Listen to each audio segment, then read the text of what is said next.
Clyde, yung bike na may busina natin na dual trumpet. At si Sir, NMAX.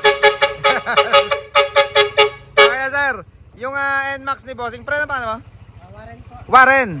Yan, nagpakabit siya ng dual trumpet mga kabisyo. Nasa loob. Dito sa may likod nung kaha niya. At compressor, pre, pakita natin yung compressor sa likod. Yung compressor ng busina. Ayan siya. Dito siya lalagay. Malaki naman kasi yung compressor ng NMAX. Yan. Sir, isa pang ampitek. Parang truck naman yung ano mo. Tihaya, nakabisikleta dyan. Sige, sige. Yan. Sige, pitek.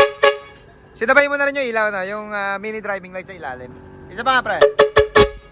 Dual trumpet na jet Inoue at yung compressor nasa compartment na. Ito naman ang binidyo natin yung kay Clyde noong nakarang araw, noong isang gabi.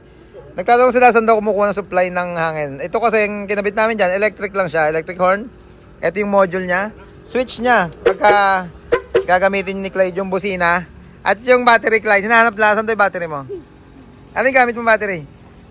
Yan. Battery ng mga rechargeable na pamihit. Ang tawag dito, ayun kay Ivan, ito, mas malaki itong kay Ivan. Mas malakas charge ito, Clyde. Ito, battery nung ganyang mga power tool mga kabisyo. Yan yung setup nung kay Clyde. Nagtatanong kasi yung mga kids kabisyo natin. Ito na. Nakita nyo na yung kay Clyde. At ito yung kay Sir Warren, yung NMAX niya na naka-dual trumpet. Automatic naman na humihinto na yung compressor niya pag puno na ng hangin. Grabe namang NMAX yun. Yeah, boy.